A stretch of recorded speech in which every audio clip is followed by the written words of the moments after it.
आज हम लोग बिहार बोर्ड 10th क्लास इतिहास का दूसरा चैप्टर समाजवाद और साम्यवाद के 30 महत्वपूर्ण ऑब्जेक्टिव क्वेश्चन को हम लोग बनाएंगे।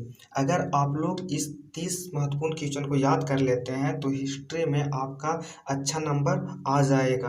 अगर आप इस प्रकार के और भी वीडियो देखना चाहते हैं तो प्लेलिस्ट में जाएं, वहाँ पे इस प्रकार के वीडियो और भी मिल जाएगा। हर चैप्टर बाय चैप्टर सब पे ऑब्जेक्टिव क्वेश्चन बनाया गया है। तो चलिए शुरू करते हैं आज का video. Question number first, war and peace किसकी रचना है? तो इसका आंसर हो जाएगा option C, war and peace Tolstoy की रचना है। चलिए अब हम लोग बनाते हैं question number second. Question number second, Bolshevik क्रांति कब हुई?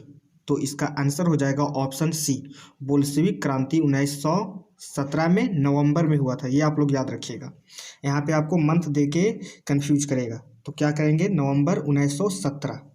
चलिए अब हम लोग बनाते हैं अगला क्वेश्चन। देखिए क्वेश्चन नंबर तीसरा, कार्ल मार्क्स का जन्म कहाँ हुआ था? तो इसका आंसर हो जाएगा ऑप्शन बी, जर्मनी में हुआ था। डेसाउ, जर्मन राइन प्रांत डेसाउ में हुआ था। ये आप लोग याद रखिएगा, तो देश देगा तो जर्मनी, ये आप लोग याद रखिएगा। चलिए अब हम लोग बनाते हैं अगला क्वेश्चन। क्वेश्चन नंबर 4, लेनिन का मृत्यु कब हुआ? तो इसका आंसर हो जाएगा ऑप्शन सी, लेनिन का मृत्यु 1924 ईस्वी में हुआ था। चलिए अब हम लोग बनाते हैं अगला question.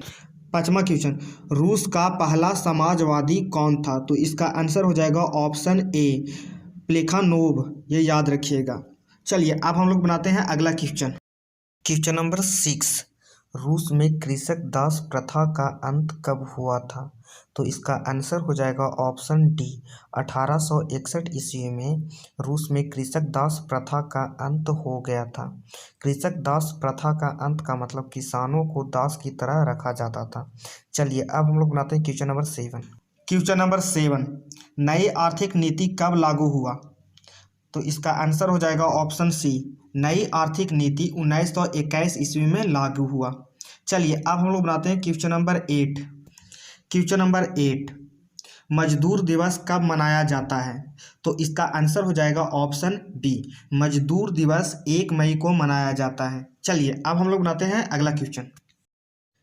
Question number 9, Karl Marx ने किसके साथ मिलकर कम्युनिस्ट घोषणा पत्र प्रकाशित किया? तो इसका आंसर हो जाएगा ऑप्शन बी, एंगेल्स। एंगेल्स के साथ मिलकर कार्ल मार्क्स ने कम्युनिस्ट घोषणा पत्र प्रकाशित किया था। चलिए अब हम लोग बनाते हैं अगला क्वेश्चन। क्वेश्चन नंबर 10, रासपुतीन कौन था? तो इसका आंसर हो जाएगा ऑप्शन डी, रासपुतीन भ्रष्ट पादरी था। यह याद रखिएगा, निकोलस द्वितीय का जो पत्नी था जरीना, ये उसका गुरु। चलिए अब हम लोग बनाते हैं क्वेश्चन नंबर 11। क्वेश्चन नंबर 11, रूस में जार का अर्थ क्या होता है? तो इसका आंसर हो जाएगा ऑप्शन डी, रूस में जार का अर्थ होता है रूस का सम्राट, मतलब राजा। चलिए अब हम लोग बनाते हैं question number 12। Question number 12, Brest Litovsk की संधि किन देशों के बीच में हुई थी? तो इसका आंसर हो जाएगा ऑप्शन सी, जर्मनी और रूस के बीच में यह संधि हुई थी। चलिए इसका आंसर देखते हैं।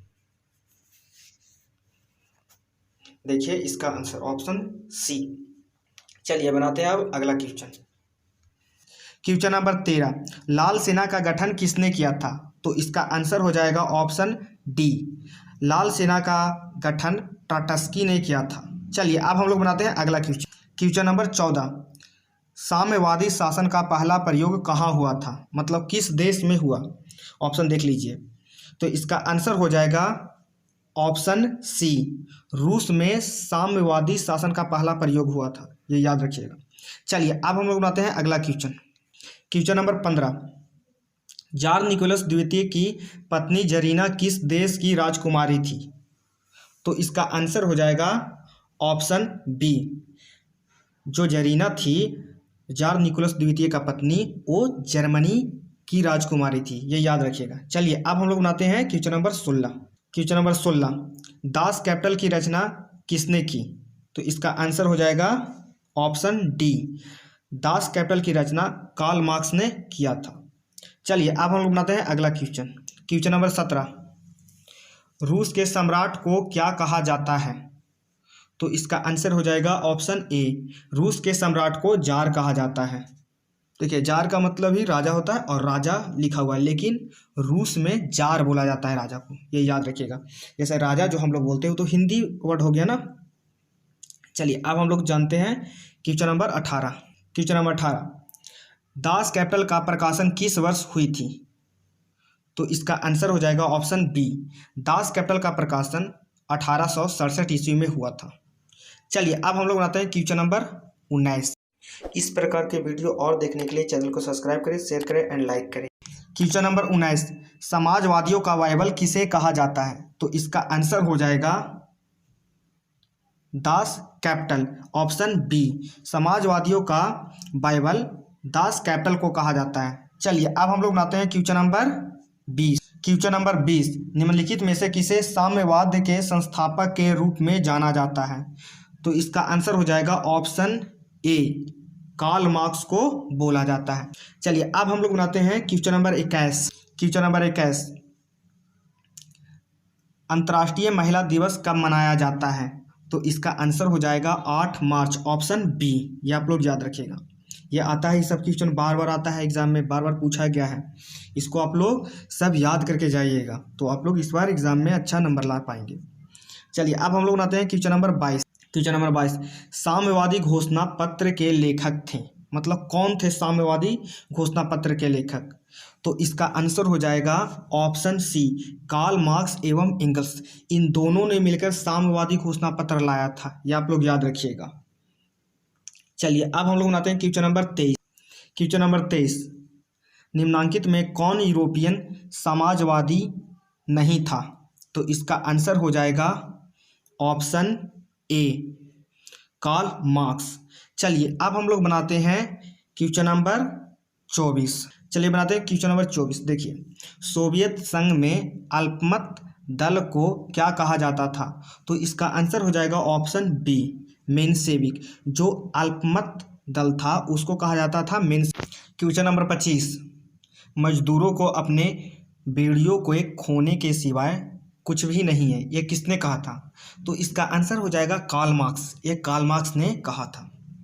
चलिए अब हम लोग बनाते हैं क्वेश्चन नंबर 26। क्वेश्चन नंबर 26, खूनी रविवार कब हुआ था? तो इसका आंसर हो जाएगा ऑप्शन सी, खूनी रविवार 22 जनवरी को हुआ था, ये आप लोग याद रखिएगा। इसमें हजारों लोगों को मार दिया गया था, इसलिए इसे खूनी रविवार बोला गया। चलिए अब हम लोग बनाते हैं क्वेश्चन नंबर 27। क्वेश्चन नंबर 27, अप्रैल थीसियस का स्थापना किसने किया? तो इसका आंसर हो जाएगा ऑप्शन ए, अप्रैल थीसियस का स्थापना लेनिन ने किया था, यह याद रखिएगा। कौन किया था? लेनिन। चलिए अब हम लोग जानते हैं क्वेश्चन नंबर 28। क्वेश्चन नंबर 28, प्रथम यूटोपियन समाजवादी कौन था? तो इसका आंसर हो जाएगा ऑप्शन ए, प्रथम यूटोपियन समाजवादी था सेंट साइमन, ये आप लोग याद रखिएगा। क्वेश्चन ऐसे भी पूछा जा सकता है कि सेंट साइमन जो था वो किस देश का था? तो इसका आंसर होगा फ्रांस, ये आप लोग याद रखिएगा। और जो यूटोपियन का मतलब होता है स्वप्नदर्शी, और सेंट साइमन जो था कार्ल मार्क्स के पहले का समाजवादी था, ये आप लोग याद रखिएगा। और पहला, प्रथम का मतलब पहला। चलिए अब हम लोग बनाते हैं अगला क्वेश्चन, क्वेश्चन नंबर 29।